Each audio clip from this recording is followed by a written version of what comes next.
Well, today we're gonna swap over the new tire under the rim on the DRZ. You can see how much larger this other tire is than the one that's on there. Shinko only makes this E700 in two sizes. The 4.6 and then the 5 over here. This is a little larger than 5 inches. And this one is like 4.6. That's what it says on the sticker. It's worn down. It's got a few hundred miles on it, but not much. So this will help us immensely in traction off-road. And then look how larger it is. So it's a much larger footprint, and for a drive wheel, that'll make a huge difference. It's taller and has more sidewall to it, so it's a win-win, and it'll fit on here no problem. This originally came out the KLX 250 and it ran great on the DRZ, but time for a new tire on the rear, so we're going to the same exact thing but the next largest size. We'll take this off and put this on, and I've left the new tire in the sun all day, so it's nice and warm. It'll go on pretty easy. I'm debating on going ahead and ordering a new front tire, although we don't really need one right at this moment. Might be a good idea to go ahead and order one though. I might go with the next aggressive model, which is the knobbies are taller and wider placed out, but it does have, I like these side ribs right here, these side ribs that are angled. I like that for street use. Don't really want to put a full-blown knobby on here because I ride so much on the street. These E700s are great. This is a great tire. It just would help a little bit more if we had a little bit more knobby. So they make a 244, which is slightly more aggressive, and then they make a tire that's slightly more aggressive than that.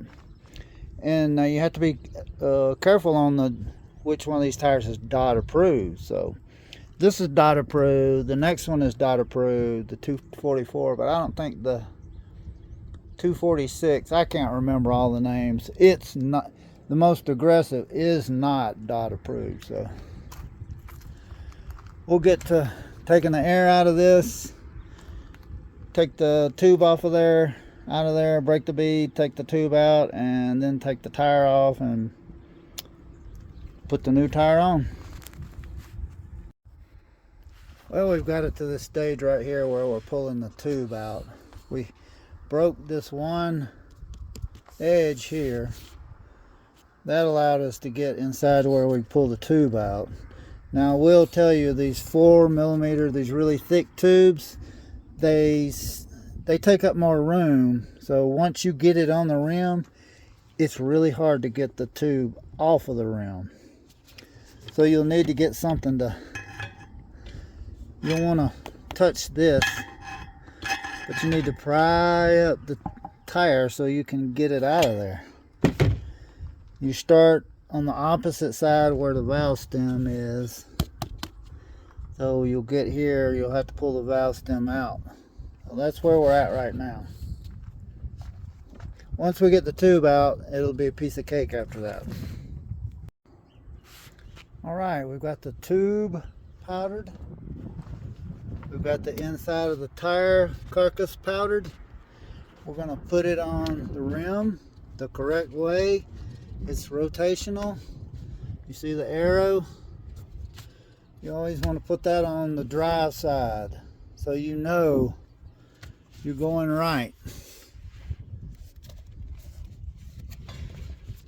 So we'll put this bead right here on the rim. Then we'll stuff the tire in there. We'll fish the valve stem out through the hole. Then we'll put the nut on it, the valve stem nut. Put a little bit of air in it, not a whole lot. Then we will put this other edge, seat it on the rim. Then we'll air the tire up. Alrighty, we are 3/4 of the way there. All we have to do is seat this bead right here on this side. See, we got the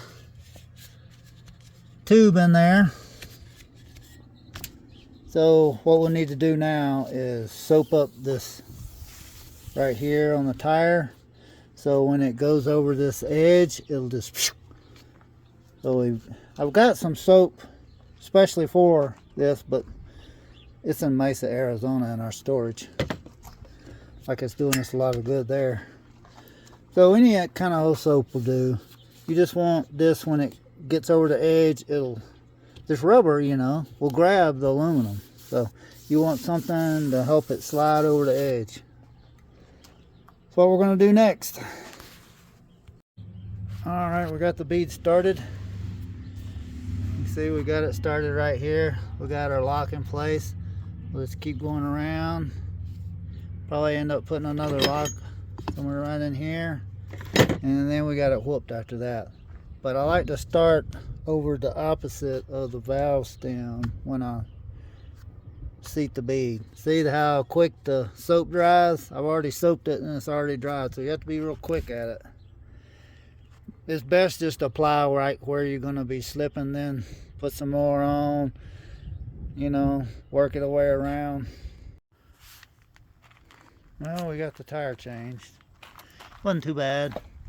Sure does have a lot more knobby than this does. This basically worn out. This has a little bit left in it. But it did well. I'm pleased with how many miles I got out of it.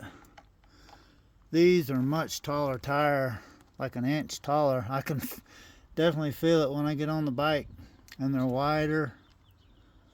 So it's just a bigger tire, wider and taller.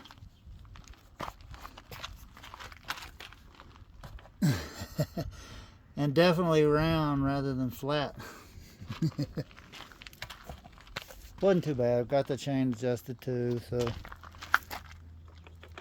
tomorrow we get our zip ties will come in. We can zip tie all this stuff and not have to use these bungee cords from now on.